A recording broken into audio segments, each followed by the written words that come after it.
जय सद्गुरुनाथ महाराज की जय। अनंत कोटि ब्रह्मांड नायक राजातिराज योगिराज परब्रह्म श्री सच्चिदानंद समर्थ सद्गुरु साईनाथ महाराज की जय। हरि जगत्माते राधे कृष्ण माई की जय। ओम अभिरामिये एंगल शिवगामिये सद्गुरु वाणिये सिद्ध महायोगिनिये अनंत कोटि ब्रह्मांड रूपिणिये शिरडी पुरवासिनिये द्वारका माई रूपिणिये श्री साई माये श्री राधे राधे कृष्ण माये नमो नमः। जगत्माते राधे कृष्ण माई की जय।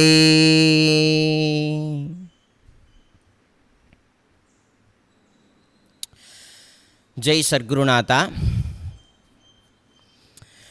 இந்த கோகுலாஷ்டமியை முன்னிட்டு பாபாவுடைய பரமபக்தையும் பாபாவுடைய ஹிருதயத்திலேருந்து உதிக்கக்கூடிய ஒவ்வொரு எண்ணங்களையும் அறிந்து கொள்ளக்கூடிய அளவிற்கு தன்னுடைய ஆத்மஸ்வரூபத்தை குருநாதர் கூட ஒன்றிணைத்த ஒரு அன்னை ராதாகிருஷ்ணமாயி. அந்த அன்னையினுடைய சரித்திரத்தை நம்ம இந்த கோகுலாஷ்டமியை முன்னிட்டு நவாக லீலா பாராயணமாக பண்ணுறோம். 9 நாளாக. இன்னைக்கு 2வது நாள். கடந்த பகுதியில் நம்ம அனுபவித்தோம் என்ன அப்படின்னா, இந்த அன்னை சுந்தராபாய் ஷீர்ஷாகர் அப்படின்னு சொல்லக்கூடிய திருநாமத்தில் வேணு தாயி கணேஷ் ஷீர்ஷாகர்ன்ற தம்பதிக்கு பிறந்ததாகவும், அந்த தம்பதிகள் அவங்க உயிரோடு இருக்கிற வரைக்கும் சின்ன வயதிலேயே 2 பேரும் தவறிட்டாங்க. அம்மா அப்பா தவறுறதுக்கு முன்னாடி அந்த குழந்தைய வளர்த்த விதம்னு ஒன்று இருக்கு இல்லையா, அந்த விதமானது ரொம்ப பாராட்டுதற்குரியது. ஏன் அப்படின்னா, ஒரு சின்ன குழந்தைய வளர்க்குறச்ச ஒரு சாப்பாடை ஊட்டி விடும் பொழுதோ, ஒரு இடத்துக்கு கூட்டிகிட்டு போகும் பொழுதோ, ஏதாவது பேசும் பொழுதோ எல்லாமே பகவத் விஷயமாகவே அந்த குழந்தை காதில் விழும்படியாக அவங்க பண்ணியிருக்காங்க. குழந்தைங்களுக்கு முன்னாடி சண்டை போடுறதோ, குழந்தைங்களுக்கு முன்னாடி தப்பான வார்த்தைகளை பிரயோகப்படுத்துகிறதோ, குழந்தைங்களுக்கு முன்னாடி அடிதடியோடு இருக்கிறதோ, அப்படி இருந்தால் அந்த குழந்தைங்களுடைய மனசு பாதிக்கப்பட்டு அதில் லயமாகி அதே குழந்தை சண்டை போடும் பொழுது தப்பான வார்த்தைகள் நம்ம பேசுகிறோன்னு வைங்களா, அந்த வார்த்தையை அதை பிடிச்சிக்கிட்டு அதுவும் பேச ஆரம்பிச்சிடும். புரியுது? இப்போதைக்கு இருக்கிற குழந்தைங்க எல்லாம் நல்ல ஞானவானமான குழந்தைங்களாக இருக்குது. ஒரு விஷயத்த சொன்னால் இந்த காலத்து குழந்தைங்க அப்படியே அப்சர்வ் பண்ணுதுங்க. ஆனால் இந்த காலத்தில் இருக்கக்கூடிய பெரியோர்களும் சரி பெற்றோர்களும் சரி அந்த குழந்தை முன்னாடியே தப்பான வார்த்தைகளை பயன்படுத்துறது, அடிச்சுக்கிறது, குழந்தைங்களுக்கு எதை சொல்லிக் கொடுக்கணுமோ அதை சொல்லிக் கொடுக்காம எதெல்லாம் வேண்டாததோ எல்லாத்தையும் சொல்லிக் கொடுக்கறது, செல்ஃபோனை கொடுத்து இதை நீ பாரு அப்படின்னு சமாதானப்படுத்துறதா. நமக்கு நேரம் இல்லை குழந்தைய வளர்க்குறதுக்கு, குழந்தைய போஷாக்காக கவனிக்கிறதுக்கு நமக்கு டைம் இல்லாமல் செல்ஃபோனுன்ற ஒரு டப்பாவை கொடுத்துட்ட பிறகு அந்த செல்ஃபோனை ஃபுல்லாக அப்சர்வ் பண்ணிடுது. செல்ஃபோனை திறந்து அதில் ஏதாவது சின்ன குழந்தைங்க விளையாண்டதை பார்த்தா தான் வாயில் சாப்பாடு இறங்குது இப்போதைக்கு உள்ள குழந்தைங்களுக்கு. அதுவே தப்பு இல்லை, வேறு வழியும் இல்லை. ஆனால் அதே குழந்தைங்களுக்கு அதே டப்பாவில் லிட்டில் கிருஷ்ணா வச்சு கொடுத்தாலோ அல்லது ஏதோ ஒரு பகவத் விஷயமான விஷயங்களை அந்த குழந்தைங்களுக்கு காட்டி காட்டி அதை ஊட்டி விட்டாலோ அந்த குழந்தைங்களுக்கு நல்லது உள்ளே இறங்கும். ஆனால் இப்போதைக்கு இருக்கிற குழந்தைங்க ஷார்ட்ஸ் பார்க்குதுங்க, ரீல்ஸ் பார்க்குதுங்க. பார்த்து என்ன ஆகுதுன்னா மனசு கெட்டு போயிடுது. சின்ன குழந்தை பருவத்திலேயே கெட்டு போயிடுது. புரியுதுங்களா? ஆனால் சுந்தராபாய் அவங்களுடைய பெற்றோர்கள் வளர்த்த விதம் இருக்கு. அப்பப்பா அந்த சின்ன குழந்தையா இருக்கும் பொழுது கையில் ஜால்ரா கொடுத்து जय जय राम कृष्ण हरि, जय जय राम कृष्ण हरि, जय जय राम कृष्ण हरि, जय जय राम कृष्ण हरि அப்படின்னு சொல்லக்கூடிய பாண்டரங்கனுடைய மகாமந்திரத்தை சொல்லி கொடுத்தாங்க அந்த குழந்தைக்கு, சுந்தராபாய்க்கு. அது மட்டும் இல்லை, நாமதேவருடைய சரித்திரம், துக்காராம் மாவுலியோட சரித்திரம், கபீர்தாசருடைய சரித்திரத்தை போல அபங்கங்கள் எல்லாம் சொல்லி கொடுத்துருக்காங்க. காலப்போக்கில் அவங்க காலமாயிட்டாங்க. அப்புறம் யார் வளர்த்தா? அவங்க தாத்தா வளர்த்தார். அகமன் நகரில் கொஞ்ச நாள் வாழ்ந்தாங்க. அப்படி வாழும் பொழுது அந்த சுந்தராபாயின்னு சொல்லக்கூடிய பெண்ணானவளுக்கு அவங்க தாத்தா எத்தனை விதமான கலைகள் உண்டோ அத்தனை விதமான கலைகளையும் கற்றுக் கொடுத்து, அது மட்டும் இல்லை, சாஸ்திரம், வேதம், உபநிஷத்து இது போன்ற விஷயங்களும் கற்றுக் கொடுத்து, நாட்டியத்தில் எத்தனை கலைகள் உண்டோ அத்தனை கலைகளையும் கற்றுக் கொடுத்து, அந்த குழந்தைய வாழ்நாள் முழுக்க அந்த பகவத் ஸ்வரூபம், அதாவது பார்த்தீங்கன்னா பகவத் விஷயத்திலேயே மனசை ஈடுபடுத்தி அந்த சின்ன குழந்தைய பார்க்க போனால் ஆண்டாளை எப்படி பெரியாழ்வார் வளர்த்தாரோ அதை போல அவங்க தாத்தா பாபு சாஹேப் கணேஷ் ஷீர்ஷாகரும் அந்த குழந்தைய அப்படி வளர்த்தாராம். அப்புறம் என்னாச்சு? குழந்தைக்கு வயசாயிட்டு, பொண்ணாயிட்டா, பெரிய பொண்ணாயிட்டா, 17 வயசாயிட்டு கல்யாணம் பண்ணி கொடுக்கணுமேங்கிறதுக்காக, கல்யாணம் பண்ணிக்கிறியா அப்படின்னு கேட்டாக்கா கல்யாணம்னா என்னன்னு கேட்குது. இதெல்லாம் கடந்த இதில் நம்ம பார்த்தோம். அப்புறம் என்ன, மீராபாயோட சரித்திரத்தை சொல்லி, துக்காராம் அவளுடைய சரித்திரத்தெல்லாம் சொல்லி, அவங்களாம் கல்யாணம் பண்ணிட்டு நன்னா தான் பக்தி பண்ணாங்க, நீ கல்யாணம் பண்ணிட்டு நல்லா பக்தி பண்ணலாண்டின்னு சொன்னதுக்கு அப்புறம் ஒத்துக்கிட்டா அம்மா. அப்புறம் என்ன, தானே ஜில்லாவில் ஒரு பணக்கார வசதி கொண்ட ஒரு குடும்பத்தார்கிட்ட பேசி இந்த பொண்ணை பக்குவப்படுத்தி சமாதானப்படுத்தி கல்யாணம் பண்ணி வச்சாங்க. கல்யாணம் பண்ணதுக்கப்புறம் அந்த மாப்பிள்ளையை தனியாக கூப்பிட்டு அவங்க தாத்தா சொன்னாராம், அவளுக்கு பாண்டரங்கனை தவிர வேறு யாரும் தெரியாது, உலகமே தெரியாமல் நான் அவளை வளர்த்துட்டேன், செல்லமாக வளர்த்துட்டேன்.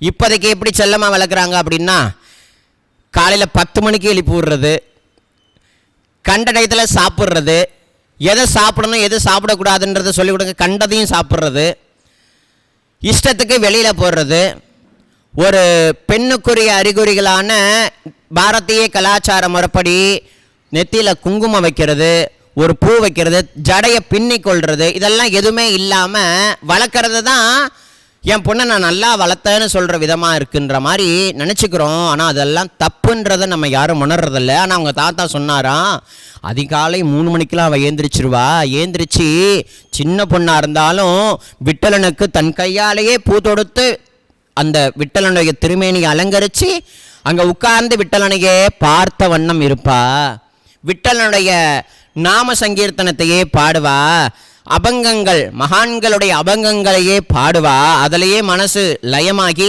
சில நேரத்தில் ஆடவும் செய்வா. அவளுக்கு பாண்டரங்கனை தவிர வேறு யாரும் தெரியாது, நீங்கள் பத்திரமா அவளை பார்த்துக்குங்க மாப்பிள்ள அப்படின்ற மாதிரி தாத்தா எடுத்து சொன்ன உடனே அவரும் ஒரு பாண்டரங்க பக்தர், அதனால் பரவாயில்ல நான் பார்த்துக்கிறேன், உங்கள் பொண்ணை கவலைப்படாதீங்கன்னு சொல்லி சமாதானப்படுத்தி தாத்தாவே அமுச்சு விட்டார். அப்புறம் என்னாச்சுன்னா, வீட்டுக்குள்ளே வரதுக்கு முன்னாடியே சைடில் ஒரு சன்னிதானம் இருக்க, சன்னிதானத்திலே உட்காந்துட்டா பொண்ணு. குடும்ப விவகாரத்தில் தலையிடவே இல்லை, உள்ள வரவும் இல்லை, சதா அந்த பாண்டரங்கனுடைய சிந்தனையாகவே இருந்துட்டா. ஏன்னா அந்த குழந்தை வளர்ந்த விதம் அப்படி. இப்போ நம்ம வீட்டிலேயே ஏதோ ஒரு பொண்ணு இந்த சுந்தராபாய் போல பக்தி பண்ணால், ஐயோ பக்தி பிடிச்சி சன்னியாசமாக போயிடுவாளோ அப்படின்னு நம்ம வேற மாதிரி நினைத்து கொள்கிறோம். ஆனால் அது அப்படி இல்லை. அந்த மாதிரி ஒரு பொண்ணு நம்ம குடும்பத்தில் இருந்தால் நம்மளுடைய குலமே விளங்குங்கிறத இப்போதைக்கு வாழக்கூடிய மக்களும் புரிஞ்சுக்கிறதில்ல, அப்போதைக்கு வாழ்ந்த மக்களும் புரிஞ்சுக்கல. ஏதோ தெய்வாதீனமாக பூர்வ ஜென்ம கிருப்பையினால ஏதோ ஒரு விதமான பந்தம் தெய்வத்துக்கும் அந்த பாண்டரங்கனுக்கும் இந்த சுந்தராபாய்க்கும் இருக்கக்கூடிய ஒரு பந்தம். அதனால தான் என்னவோ கல்யாணமாகி 8 நாளுக்குள்ளேயே கணவன் தவறிட்டார். அப்படி அவர் தவறத்துக்கு முன்னாடி என்ன நடந்துச்சு அப்படின்னா, சுந்தராபாய் சதா பாண்டரங்கனுடைய சிந்தனையாகவே இருக்கிறதுனால அவங்க குடும்பத்தாரும் பாண்டரங்க பக்தர்கள் தான். ஆனால் அவங்க வீட்டில் இருக்கக்கூடிய பெரியவங்க எல்லாரும் சத்தம் போட்டுறாங்க அந்த பொண்ணை, இந்த மாதிரி சதா இந்த பித்து பிடிச்ச பைத்தியத்தையே கூட்டு வந்து என் பொண்ணுக்கு என் பையனுக்கு கல்யாணம் பண்ணி வச்சுட்டேனே அப்படின்னு சொல்லி ரொம்ப பதட்டப்பட்டு அந்த பொண்ணை கண்ணா பின்னான்னு திட்டுறாங்க. ஆனால் திட்டுறதை புரிஞ்சுக்கிட்ட அவங்க வீட்டு அந்த சுந்தராபாயோட கணவன், அவளை எதுவுமே யாரும் சொல்லக்கூடாது, இவளை மாதிரி ஒரு பொண்ணு நம்ம குடும்பத்துக்கு கிடைச்சது நமக்கு செஞ்ச மகா பாக்கியம், அவள் பாடுற அழகை பாருங்க, அவள் பாடும் பொழுது என்னுடைய மனசே உருகிடுது, ஏண்டா கல்யாணம் எதுக்குடா பண்ணி வச்ச, நீ என்னமோ அந்த பொண்ணு பாடுறாளா, நீ ரசிக்கிறியா, இதுக்கு தான் கல்யாணம் பண்ணி வச்சனாடா, காலகாலத்தில் ஒரு குழந்தை உண்டாகி உனக்கு ஒரு நல்ல ஒரு சந்ததி உண்டாகி நம்ம குடும்பம் தலைக்கணும்னு தானடா கல்யாணம் பண்ணி வச்சது, நீ என்னடா இப்படி சொல்கிற அப்படின்னு சொல்கிறாங்க.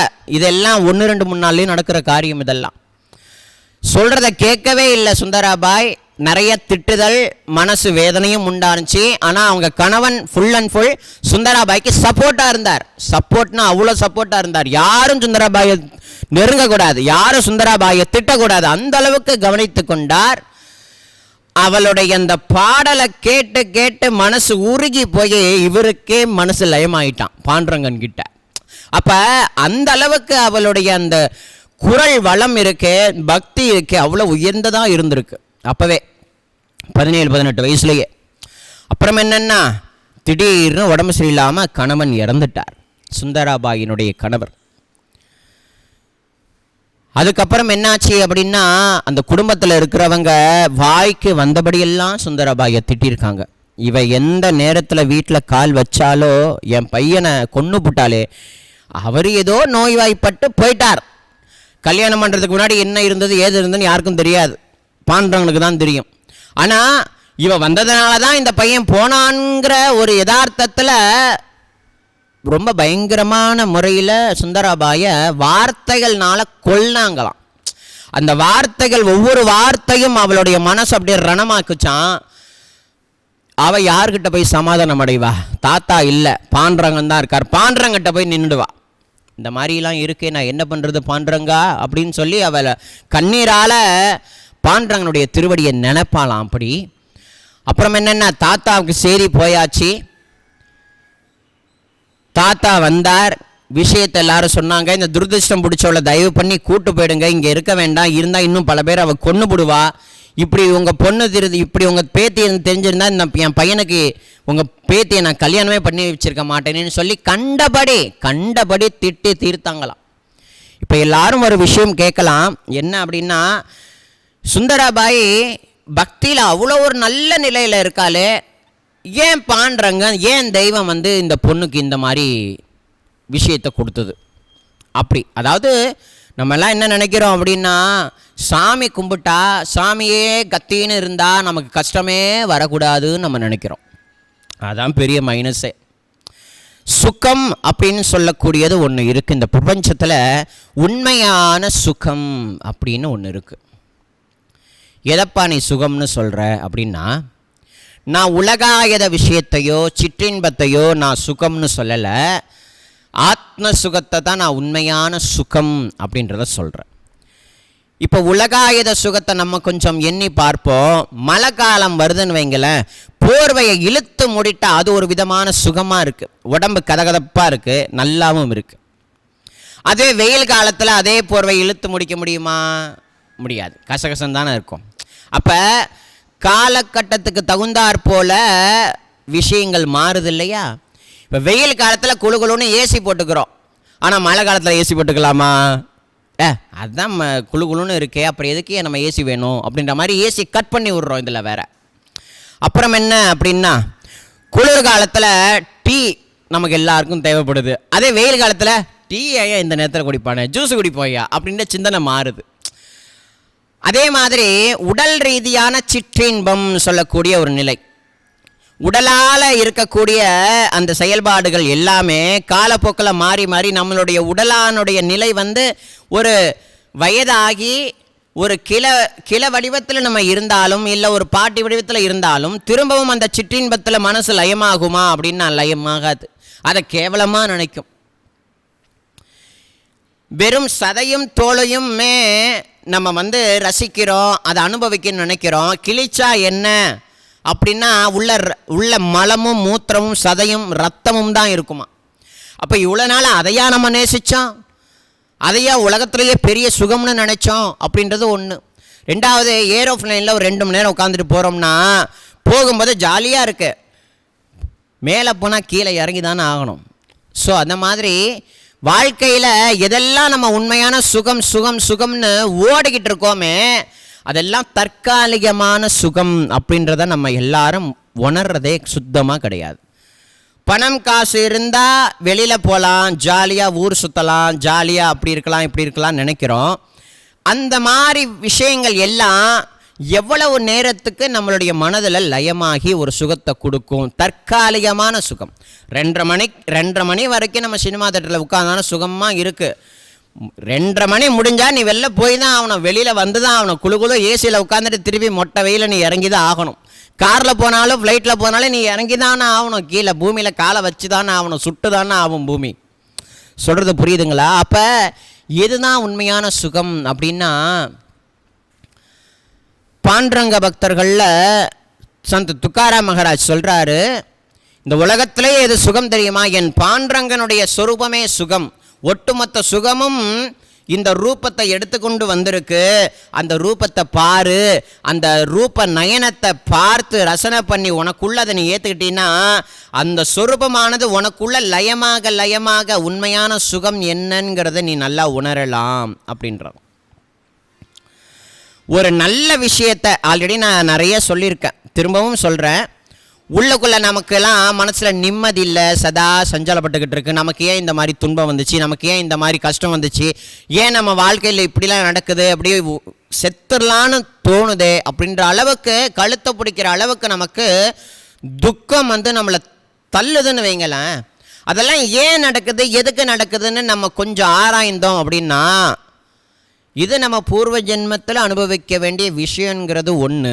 ரெண்டாவது, இதன் மூலமாக நமக்கு ஒரு அனுபவ பாடம் கிடைக்குது. பகவான் அந்த எக்ஸ்பீரியன்ஸை கொடுக்குறாரு. அந்த எக்ஸ்பீரியன்ஸை அனுபவிச்சு தானே பெற முடியும், அனுபவிக்காமல் பெற முடியுமா? இப்போ சுகத்தையும் துக்கத்தையும், இப்போ ஒரு லட்டு வாங்கிட்டு வந்து கொடுக்குறேன்னு வைங்களேன். லட்டை நீங்கள் சாப்பிடலை, லட்டு எப்படி இருந்ததுன்னு கேட்டால் சாப்பிடாம நான் எப்படியா நல்லா இருக்குது நல்லா இல்லைன்னு சொல்ல முடியும், நீங்களே கேட்பீங்க. அப்போ சுகத்தையும் துக்கத்தையும் நம்ம அனுபவிக்காமல் எப்படி நம்ம அதில் இருக்கக்கூடிய விஷயத்தை உணர முடியும்? அப்போ உணர முடியாது இல்லையா? அதனால தான் பகவான் சுகத்தையும் தரான், துக்கத்தையும் தரான், நல்லதையும் நடத்தி வைக்கிறான், கெட்டதையும் நடத்தி வைக்கிறான். பகவானுடைய சங்கல்பம் இல்லாமல், குருநாதருடைய சங்கல்பம் இல்லாமல் இந்த உலகத்தில் ஒரு இலையும் அசையாது அப்படின்றத நம்ம பூர்வமாக நம்பணும். ஏன்னா இந்த உடல் மனசு புத்தி எல்லாம் நம்மளுடைய கட்டுப்பாட்டுக்குள்ளே இருக்குன்னு நம்ம நினைக்கிறோம். அது முட்டாள்தனம். இந்த ஹிருதயம் யார் கட்டுப்பாட்டுக்குள்ளே இருக்குது? பிறந்ததுலேருந்து துடிச்சிக்கிட்டு இருக்கு. எங்கே கொஞ்சம் ஒரு 10 நிமிஷம் நில்லுன்னு சொன்னால் நிற்குமா? ரெண்டாவது, இந்த கண்ணுடைய இமைகள் இருக்கே, அந்த இமைகள் திறந்து மூடுது. இமையை நீ பிறந்ததுலேருந்து துடிச்சிக்கிட்டு இருக்க, மூடி மூடி திறக்கிற, நீ கொஞ்சம் நேரம் நில்லுன்னு சொன்னால் கேட்குமா? புரியுது? கேட்காது இல்லையா? இந்த உடம்புல ரத்த நாடி நரம்பெல்லாம் தானே இயங்கிக்கிட்டே இருக்கு. நீங்கள்லாம் எவ்வளோ நேரம் துடிப்பீங்க? கொஞ்சம் நேரம் நில்லுங்கன்னு சொன்னால் கேட்குமா? அப்போ நம்மளுடைய உடம்பும் நம்மளுடைய மனசும் நம்மளுடைய புத்தியுமே நம்ம சொல்கிறத கேட்காததை போல கேட்கல. அப்போ ஏதோ ஒன்று மறைமுகமாக ஏதோ ஒன்று இயக்குது இல்லையா? அது எது அப்படின்னா தெய்வத்துடைய கிருபை. தெய்வமே இந்த சரீரத்துக்குள்ளிருந்து, அதாவது உங்களுக்கு இன்னும் புரியும்படியாக சொல்லப்போனால், இந்த உடம்புல சைத்தன்யமான ஆத்மானு ஒன்று இருக்கிறதுனால தான் உள்ளுக்குள்ளே ஒன்று இருக்குது. எது உள்ளே இருக்குதோ அதனால தான் நம்ம பேசுகிறோம், அது இருக்கிறதுனால தான் நடமாடுறோம், அது இருக்கிறதுனால தான் நமக்கு காது கேட்குது, அது இருக்கிறதுனால தான் நம்முடைய வாய் பேசுது, அது இருக்கிறதுனால தான் நம்ம இது நல்லது இது கெட்டதுன்றதை உணர்றோம், அது இருக்கிறதுனால தான் எல்லாமே இயங்கிறது. ஒரு நாள் இல்லை ஒரு நாள் நமக்குள்ளே இருக்கக்கூடிய அந்த வஸ்து சைத்தன்யமானது வெளியில் போயிட்டுன்னா, இவ்வளோ நாளாக நம்ம எதை உயர்ந்ததாக நினச்சோமோ அது பேசாது. இவ்வளோ நாளாக எதை நம்ம விரும்பினோமோ அது செயல்பாட்டில் இருக்காது. சொல்கிறது புரியுதுங்களா? அப்போ உலகத்திலேயே உயர்ந்ததான ஒரு சத்துவ வஸ்து நமக்குள்ள ஆத்மஸ்வரூபமாக நமக்குள்ளே இருக்குது. அதுதான் அத்தனைக்கும் சாட்சி ரூபமாகவும் இருக்குது, அதுதான் பிரம்மாண்ட ரூபமாகவும் இருக்குது, அதுதான் சர்வ ஜீவராசிகளுக்குள்ளேயும் ஆத்மஸ்வரூபமாக இருக்குது, சைத்தன்ய கணனாக இருக்குங்கிறத நம்ம தாராளமாக உணரணும். அப்போ எதுவுமே நம்ம கையில் கிடையாது. அடுத்த நிமிஷம், அடுத்த அரை மணி நேரம், அடுத்த 10 நிமிஷம் என்ன நடக்குங்கிறதே நமக்கு தெரியாதே. யாருக்காவது சொல்லுங்கள், இப்போ நீங்கள் வீடியோ பார்க்குறீங்க, இந்த வீடியோ எல்லாம் முடிஞ்சதுக்கப்புறம் நீங்கள் என்ன பண்ணுவீங்கன்னு உங்களுக்கு தெரியுமா? உங்கள் வாழ்க்கையில் என்ன நடக்குங்கிறது தெரியுமா? தெரியாது இல்லையா? அப்போ எதுவுமே தெரியாமல் தான் நம்ம வாழ்ந்துட்டு இருக்கோம். ஆனால் எதுவுமே தெரியாமல் நம்ம வாழ்ந்தாலும் ஏதோ ஒன்று இயக்கி நம்மளை கொண்டு போது பார்த்தீங்களா? நம்மளுடைய புத்தியும் நம்மளுடைய அறிவும் நம் முன் ஜென்ம கர்ம வினைக்கு ஏற்றாற் போல தான் இயங்குங்கிறது சத்தியம். புரியுதுங்களா? அப்போ நம்ம வாழ்க்கையில் வரக்கூடிய சுகமும் துக்கமும் எல்லாமே ஒரு விதமான அனுபவ பாடத்தை கொடுத்து நம்மளை எங்கே கொண்டு போய் சேர்க்குதுன்னா, இந்த உலகத்தில் எது அழியாதோ, எது சாஸ்வதமோ, எந்த பகவானுடைய திருவடியை நம்ம அடையணுமோ அந்த திருவடியை அது காட்டும். அதனால தான் சுகத்தையும் துக்கத்தையும் மேலே மேலே நமக்கு அடி மேலே அடியை கொடுத்துட்டே இருக்கார். அதை போல் சுந்தராபாய்க்கு ஆரம்பத்தில் அவங்களுடைய தாய் தந்தை இறந்தாங்க. அது பெரிய அடி. அப்போ அவள் சின்ன குழந்தையாக இருந்ததுனால அதனுடைய அடியினுடைய விஷயத்தை அவள் உணரலை. ஆனாலும் தாய் தந்தை இல்லை என்ற ஒரு வலி வேதனை அவளுக்கு உண்டு. கல்யாணமாகி ஒரே வாரத்தில் கணவன் போயிட்டான்.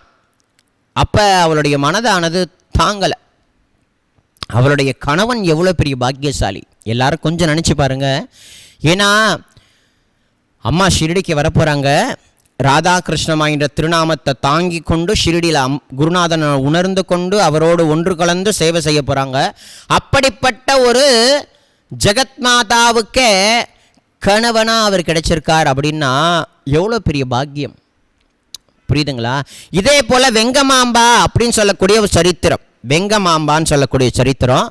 அந்த வெங்கமாம்பான்னு சொல்லக்கூடிய சரித்திரம் யார், அவள் யார் அப்படின்னா, திருப்பதியில் நித்தமும் துளசி மாலை சாத்துவாங்க. அந்த திருப்பதியில் நித்தமும் துளசி மாலை சாத்துறதுக்கு கருவியாக இருந்த பக்தை இந்த வெங்கமாம்பா. வெங்கமாம்பான்னு சொல்லக்கூடிய பக்தை தான் திருப்பதியில் அன்னதானம் சேவையை தொடங்கி வைத்தார்கள். அதனால் வெங்கமாம்பா அன்னச்சத்திரம்னு இருக்கு. இப்போவும் நீங்கள் திருப்பதி போனால் அந்த பேரை பார்க்கலாம். வெங்கமாம்பா வெங்கமாம்பா வெங்கமாம்பா நீங்கள் பார்க்கலாம். அந்த பக்த சாட்சாத்து மகாலட்சுமியினுடைய அவதாரமே அந்த அன்னை. சாட்சாத்து மகாலட்சுமியே பூமியில் இறங்கி வந்தா. எதுக்குன்னா, நாராயணன் கிட்ட பிரார்த்தனை பண்ணாலாம், மகாலட்சுமி அம்மா நான் பூமியில் இறங்கி நான் உங்ககிட்ட பக்தி பண்ணணும், எனக்கு கிருபை பண்ணுங்க சொல்லி கீழே இறங்கி ஒரு பெரியதான குடும்பத்தில் பிறந்து வளர்ந்து, இதே இந்த ராதாகிருஷ்ணமாயினுடைய சரித்திரமும் இந்த வெங்கமாம்பா சரித்திரமும், அது மட்டும் இல்லை சாரதா தேவி அம்மா சரித்திரமும், கிருஷ்ணாபாய் மாதாஜியினுடைய சரித்திரமும், கோதாவரி மாதாஜியினுடைய சரித்திரமும், அரவிந்தர் அன்னை அந்த அன்னையினுடைய சரித்திரமும், எல்லா மீராபாயினுடைய சரித்திரமும், கானோபாத்ராவினுடைய சரித்திரமும், எல்லா சரித்திரத்தையும் ஒன்று சேர்த்தா இந்த ராதாகிருஷ்ணமாய் சரித்திரம் நமக்கு தாராளமாக உணர முடியும். சாரதா தேவி எத்தகைய அன்பு கொண்டு ராமகிருஷ்ண பரமேஸ்வரோட ஒன்று கலந்து சேவை புரிந்தார்களோ, அப்படிப்பட்ட ராமகிருஷ்ணா மிஷினை உருவாக்கினார்களோ அந்த அன்னை தான் உருவாக்கியிருக்காங்க. சரிங்களா? அதை போல் கிருஷ்ணாபாய் மாதாஜி கஜ்ஜன் காடுன்னு சொல்லக்கூடிய ஆனந்த ஆசிரமத்தை அந்த அன்னை தான் உருவாக்கியிருக்காங்க. புரியுதுங்களா? அதே மாதிரி அரவிந்தர் கூட இருந்த அன்னை அரவிந்தருடைய புகழை வெளில கொண்டு வந்து, அரவிந்தருடைய புகழை வெளிக்கொண்டு வந்து அப்படி ஒரு சமஸ்தானமாகவும் அதை ஆக்கி வைத்திருக்காங்க. கோதாவரி மாதாஜி சக்கோரியில் உபாசினி மகராஜுக்காகவே வாழ்ந்து உபாசினி மகராஜினுடைய புகழை வெளியில் கொண்டு வந்தது இந்த கோதாவரி மாதாஜி. தேவகி மாதாஜி இப்போ லைவ்ல வாழ்றாங்க. அவங்க யோகி ராம் சுரத்மா மகாராஜுக்காகவே பிறந்து வளர்ந்து அந்த சுவாமியை அடைந்து இப்பவும் அந்த யோகி ராம் சுரத்மா மகாராஜுக்காகவே வாழ்ந்து கொண்டு இருக்காங்க. அதை போல இந்த இந்த இந்த நான் இப்போ சொன்னேன் இல்லையா, சாரதா தேவி, கிருஷ்ணபாய் மாதாஜி, தேவகி மாதாஜி, கோதாவரி மாதாஜி, அரவிந்தர் அன்னை, இது போன்ற சொன்னேன் இல்லையா, இந்த பக்தர்களுடைய இந்த பக்தைகள், இவங்கெல்லாம் பக்தர்கள் இல்லை, சாட்சாத்து ஜெகன்மாதாக்களே. அந்த பரதேவதையான அம்பாலை இந்த ரூபம் எடுத்து வந்து ஒரு மகானுக்கு சேவை புரிஞ்சிருக்கா. ஸோ அதை போல் வெங்கமாம்பா, அந்த வெங்கமாம்பா அவர்களும் சரி சின்ன வயசுலேயே கல்யாணம் பண்ணி வச்சாங்க. கொஞ்ச நாள் கணவன் மனைவி பிரித்தாங்க, அப்புறம் திரும்பவும் சேர்த்தாங்க. முதல் நாள் இரவு அன்னைக்கு அந்த வெங்கமாம்பா தன்னை கட்டின கணவனுக்கு சாட்சாத்து ஜெகன்மாதாகவே தரிசனம் கொடுத்துருக்கா. அம்மா அந்த வெங்கமாம்பா கொடுத்த உடனே காலில் விழுந்துட்டார். முதல் நாள் இரவு அன்னைக்கு காலில் போய் விழுந்துட்டார். அம்மா அப்படின்ட்டார், அம்மா அப்படின்ட்டார். கட்டின கணவனே அம்மா அப்படின்ட்டார். அந்த ஜெகன்மாதாவா வந்த வெங்கமாம்பாக்கு தன்னுடைய கணவன் இறக்க போகிறது ஆல்ரெடி எப்போவோ தெரியும். பாம்பு கடிச்சு அவர் இறந்து போயிடுவார்.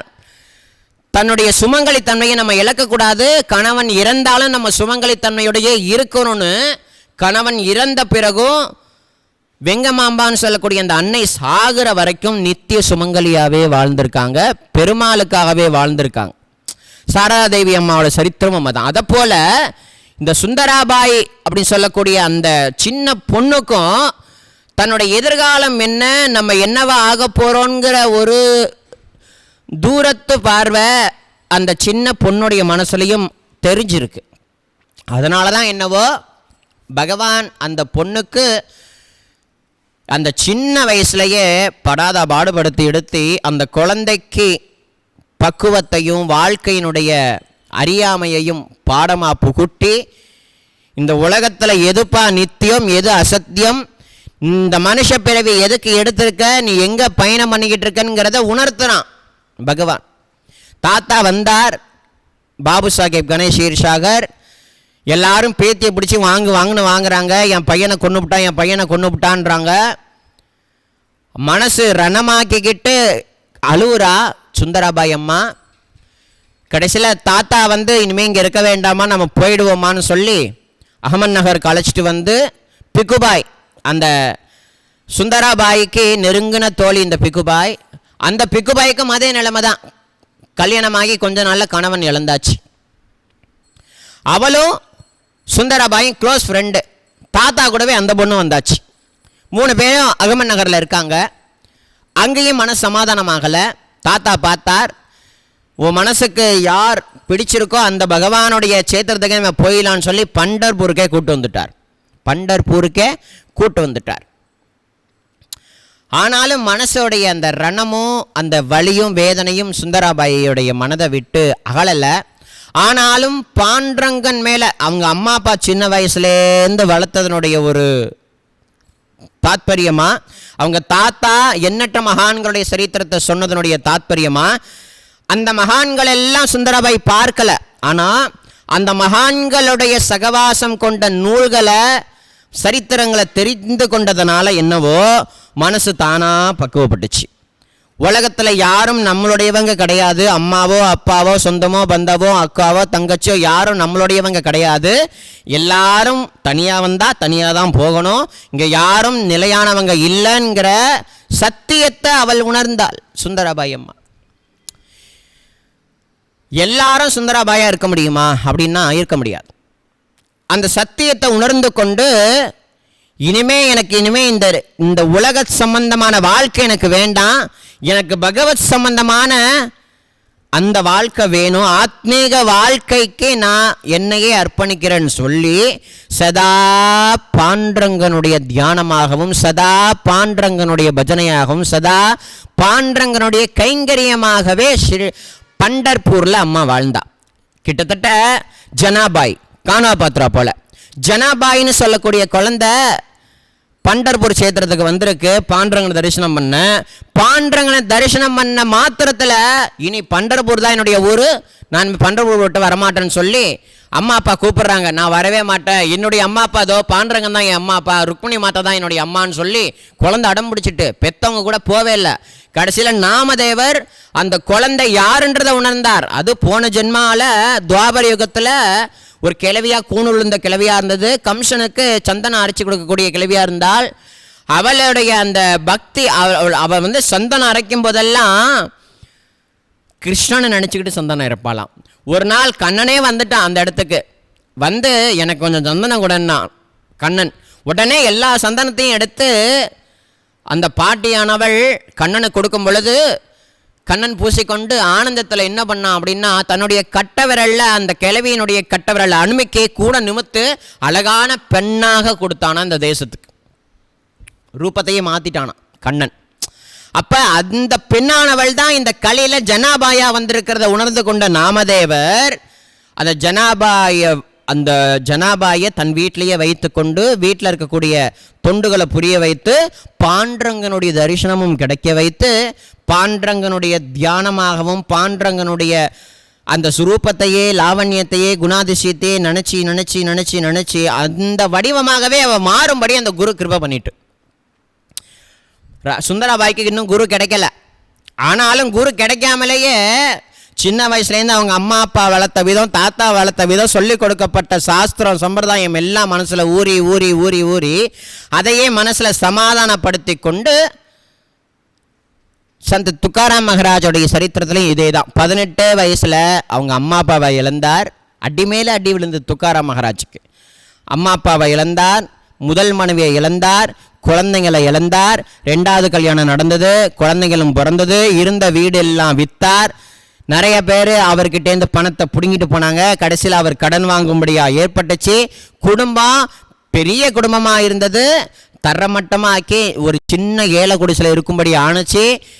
அந்த நிலையிலையும் நான் உன்னை இப்படி பக்தி பண்ணுறேனே, என்னை நீ காப்பாற்றலையேன்னு பாண்டவனை பார்த்து துக்காராம் மகராஜோ நாமதேவரோ ஜனாபாயோ கேட்கல. ஜனாபாயை திருட்டு பட்டம் கட்டி தரன்னு பிடிச்சி இழுத்துட்டு போனாங்க அந்த ஊரில் சில பேர். அப்போ கூட பாண்டவங்க பார்த்து கொண்டே இருந்தான். கழுமரத்தில் ஏறி அவளை கொல்லணும்னு முடிவு பண்ணாங்க. கழுமரமே காணா போயிட்டு. அப்போ தான் ஜனாபாயினுடைய மகத்துவத்தை அந்த ஊர் மக்கள் உணரும்படி பாண்டரங்கன் செய்தானா. அந்த மாதிரிலாம் சரித்திரத்தை சுந்தராபாய் கேட்டதுனாலவோ என்னவோ ரொம்ப பெரிய அளவில் பாதிக்கலை. ஆனாலும் பாண்டரங்கனுடைய அந்த பக்தியை விடாமல் கெட்டியமாக பிடித்து கொண்டு பயணம் என்றால் தன்னுடைய வாழ்க்கையில். தாத்தா என்னவோ தன்னுடைய பேத்திக்கு இப்படி ஆயிட்டு, இவளை எப்படியாவது சமாதானப்படுத்தணும், இவளுக்கு நல்லது கெட்டதை சொல்லிக் கொடுக்கணும் அப்படின்னு தவிக்கிறார். ஆனால் தாத்தாவுக்கு இவ சமாதானம் பண்ணுறா. தாத்தா, இந்த உலகத்தில் யாரும் யாருக்கும் நிச்சயம் இல்லை. இந்த பிரபஞ்சத்தில் எது நிச்சயம் எது சத்தியம்னா என் பாண்டரங்கன் மட்டும்தான் சத்தியம். நீ தானே தாத்தா சின்ன வயசுலன்னு சொல்லி கொடுத்த, ஏன் தாத்தா நீ இப்படி கஷ்டப்படுற? அப்படி இல்லடிம்மா, நீ உனக்கு வயசு இருக்கு, வயசுக்கு வந்த புள்ள நீ. ஆனால் உனக்கு கல்யாணம் ஆகி இப்படி ஆகிட்டேன், துக்கம் என்னால் தாங்க முடியல. ஊர்க்காரங்களாம் தப்பு தப்பாக பேசுகிறாங்க. பண்டர்பூருக்கு வந்தாச்சு, உனக்கு ஒரு நல்லது திரும்பவும் நடக்காதான்ங்கிறது மனசு ஏக்கம். சொன்ன உடனே பாண்டரங்கன் பார்த்துக்கொள்வான், நீங்கள் கவலைப்பட வேண்டாம் தாத்தான்னு தாத்தாவுக்கு இந்த சின்ன பெண்ணான சுந்தராபாய் தாத்தாவுக்கு சமாதானம் கொடுக்குறாளாம். தாத்தா பார்த்தார், நம்ம பேத்தி இப்படி மாறிவிட்டாளேன்னு சொல்லி அதே நினப்பில் அவளுடைய வயது சின்ன வயசுலேருந்து நடந்த அந்த துக்கங்கள், அடிமேல அந்த சுந்தராபாய் சின்ன பொண்ணுக்கு அடிமேல அடி விழுந்ததெல்லாம் எண்ணிக்கொண்டு அதனாலேயே கவலைப்பட்டு தாத்தாவும் போயிட்டார். அம்மா அப்பா சின்ன வயசுலேயே போயிட்டாங்க. தனக்குன்னு இருந்த கட்டப்பட்ட அந்த கணவனும் போயிட்டார். நமக்கு உறுதுணையாகவும் சின்ன வயசுலேருந்து நமக்கு எல்லாத்தையும் சொல்லி கொடுத்த தாத்தாவும் காலமாயிட்டார். அடி மேலே அடி விழுது. அடி மேலே அடி விழுந்தாலும் பாண்டரங்கா எல்லாமே உன்னுடைய சங்கல்பம் அப்படின்னு தன்னை சமாதானப்படுத்தி கொண்டு இன்னும் பக்தியை கூட்டினாலாம். நான் ஆல்ரெடி ஒரு இதுக்கு சொல்லுவேன், ஒரு உண்மையான குரு பக்தினா எப்படி இருக்கும் அப்படின்றதனுடைய விளக்கமாக நான் ஒரு இது சொல்லுவேன். என்னென்னா, பக்தினா எப்படிப்பட்டது அப்படின்றது. ஒரு குருநாதனை வணங்கக்கூடிய 2 குடும்பம். அந்த குடும்பத்தில் 2 அம்மா 2 பசங்க, அப்பாலாம் கிடையாது. அம்மா பையன் 2 பேர். 2 குடும்பத்தில் இருக்கக்கூடிய அம்மாக்களும் அந்த குருநாதனையே சதா தெய்வமாக வணங்கக்கூடியவங்க. 2 வீட்லேயும் 2 பசங்க இருக்கானுங்க. 2 பேரும் ரொம்ப ஃப்ரெண்டு. ஒரு நாள் பைக் எடுத்துகிட்டு வெளியில் போயிட்டாங்க. வெளியில் போகும்போது ஆக்சிடெண்ட் ஆகி 2 பேரும் ஸ்பாட் அவுட்டு. 2 பேருக்கும் 2 அம்மாக்களுக்கும் செய்தி வருது. 2 அம்மாக்களும் துடிச்சு போயிட்டாங்க. பெத்தது ஒரு பிள்ளையாச்சே, இப்படி போயிட்டார்களேன்னு சொல்லி கதறி அழுகுறாங்க. அந்த காரியம் எல்லாம் ஆச்சு. 16ஆம் நாளுக்கு அப்புறமா அந்த குரு சன்னிதானத்தில் போய் 2 பேருமே கதறி சுவாமிகிட்ட சொல்கிறாங்களாம். அதில் ஒரு அம்மா, குருநாதா, உன்னையே தெய்வமாக நினச்சேன், உனக்காக விரதம் இருந்தேன், உனக்காக எல்லாத்தையும் அர்ப்பணித்தேன், உனக்காக என்னால் என்னெல்லாம் முடிஞ்சதோ எல்லாத்தையும் செஞ்சேன், இப்படி என் பையனை கொன்னுபுட்டியே அப்படின்னு ஒரு அம்மா குருநாதரை பார்த்து கேட்குறாளாம். குருநாதரை வப்பனான்ட்டு புரியுதுங்களா? செஞ்சதெல்லாம் வேற சொல்லி காட்டியாவது. இந்த பிரபஞ்சமே அந்த பகவானுக்கு சொந்தம். பகவானுடைய கிருபை இல்லாமல் நம்ம எதையும் அந்த குருநாதனுடைய திருவடிக்கோ பகவானுடைய திருவடிக்கோ எதுவும் அர்ப்பணிக்க முடியாது. நம்ம எதெல்லாம் தரணும்னு நினைக்கிறோமோ அது அத்தனையும் அவனுடையது தான். நம்மளுடையதுங்கிறது எதுவும் கிடையாது. நம்ம அர்ப்பணிக்கலாம். எதை அர்ப்பணிக்கலாம்? 2 சொட்டு கண்ணீர் அர்ப்பணிக்கலாம். அதுவும் அவனோடது தான். அதுவும் அவனுடையது தான். இந்த சரீரமே அவனுடையது, மனசு அவனுடையது, புத்தி அவனுடையது, சர்வமும் அவனுடையதாக இருக்கும் பொழுது, சர்வ லோகமும் அவனுடையதாக இருக்கும் பொழுது, சகல வஸ்துக்களும் அவனுடையதாக இருக்கும் பொழுது, எது நம்ம அவருக்கு காணிக்கையாவோ ஒரு விஷயமாவோ கொடுக்க முடியும்? எல்லாம் அவனுடையதாச்சே. அவன் அருளாலே அவன் தாள் வணங்கின்றதை போல நம்ம அப்படி. அப்போ அந்த அம்மா சொல்லி திட்டினாலாம். இன்னொரு அம்மா, குருநாதா என் பையன் உங்கள்கிட்ட தான் வந்திருக்கான், எனக்கு தெரியும், அவனை நீங்கள் பார்த்துக்குங்க, நான் நிம்மதியான வாழ்க்கையை உங்களையே சதா நினச்சி வாழ்ந்துடுறேன் அப்படின்னு சொன்னாலாம் இன்னொரு அம்மா. ஒரு அம்மா குத்தி காட்டுது, இன்னொரு அம்மா, குருநாதா என் பையன் உங்ககிட்ட தான் வந்திருக்கான்னு எனக்கு தெரியும், நீ நல்லபடியாக பார்த்துக்கோன்னு சொல்லி தன்னையும் சமாதானப்படுத்தி கொண்டு குருநாதருடைய அனுகிரகத்தையும் வாங்கினாலாம். அப்போ இந்த ரெண்டு பேரில் ரெண்டு பேருடைய பக்தி எப்படி இருக்குங்கிறத நம்ம பார்க்கணும். நம்ம தெய்வத்தையும் மகான்களையும் வழிபாடு பண்ணுறோம் அப்படின்னா, நம்ம ஏதோ உலக விஷயத்துக்காக தான் நம்ம நாடி அந்த குருநாதனையோ இல்லை ஒரு தெய்வத்தையும் நாடி நம்ம வணங்குறோம் அப்படின்னா, தெய்வத்தையும் குருநாதனையும் எதுக்கு வணங்குறோங்கிற ஒரு உண்மைத்தன்மையோட நம்ம வணங்கணும். என்ன அப்படின்னா, உலக விஷயத்துக்காக ஏதோ ஒரு விஷயத்தை பெறணுன்றதுக்காகவா நம்ம அந்த சுவாமியை வழிபாடு செய்கிறோம் அப்படின்னா, அதுக்காக வழிபாடு செய்யலாம். அதை காட்டிலும் இன்னொரு சத்தியம் இருக்குது. உலகத்திலேயே சத்திய ஸ்வரூபன் அந்த சுவாமி. ஸோ அந்த சத்திய ஸ்வரூபனை தவிர்த்து இந்த பிரபஞ்சத்தில் வேறு எதுவும் உண்மையானதல்ல, எதுவும் நம்மளுடையது இல்லைங்கிற அத்தியந்தமான சத்தியத்தையும் உணர்ந்து கொண்டு பக்தி பண்ணணும். ஆனால் அந்த சத்தியத்தை நம்ம மறைத்து கொண்டு அப்படியே மறந்து போயிடுறோம். உலக விஷயத்தில் சுவாமி கொடுத்துச்சுன்னா சந்தோஷப்படுறோம், சுவாமி கொடுக்கலன்னா அந்த சுவாமியை பயங்கரமாக திட்டுறோம். கண் இருக்கா, காது இருக்கா, மூக்கு இருக்கா, வாய் இருக்கான்னு நம்மளே கேட்குறோம் சுவாமியையே. ஆனால் சுந்தராபாய் எவ்வளோ பெரிய இடி விழுந்தாலும் எல்லாத்தையும் அசால்ட்டாக தூரத் தள்ளிட்டு, மனசில் வேதனை இருந்தாலும் வெளிக்காட்டி கொள்ளாமல், பாண்டரங்கா உண்மையில் இருக்கக்கூடிய பக்தி என்னைக்கும் என்னை விட்டு போயிடக்கூடாதப்பா அப்படின்னு சொல்லி பாண்டரங்கனே கத்தின்னு வாழ ஆரம்பிக்கிறாள். அவளுடைய வைராக்கியம் இருக்கே அப்பப்பா, அந்த சின்ன வயசில் அப்படிப்பட்ட ஒரு வைராக்கியம். 19 வயசில், 17 வயசு ஆச்சு, 18 வயசு ஆச்சு, 19 வயசில் பயங்கரமான வைராக்கியத்தோட பண்டர்பூர் க்ஷேத்திரத்தில் சாதனை பண்ணுறாளாம். என்ன சாதனைன்னா ஆத்மீக சாதனை. அவளுடைய அன்னை சுந்தரபாயினுடைய நித்திய நியமமான வாழ்க்கை பண்டர்பூரில் எப்படி இருந்தது அப்படின்னா, அந்த பண்டர்பூர் க்ஷேத்திரத்தில் ஆல்ரெடி முன்னாடி வாழ்ந்த நாமதேவர், நிவர்த்தி, ஞானதேவ், சோப்பான், முக்தாபாய், நரஹரி சோனார், ஜனாபாய், இது போன்ற எண்ணற்ற மகான்களுடைய திருவடிப்பட்ட இடம். பாண்டரங்கன் சதா நடந்து நடந்து நடந்து நடந்து லீலா வினோதங்கள் பண்ண இடம். ஸோ நிறைய விஷயங்கள் அங்கே அனுபவிக்க வேண்டி இருக்குது.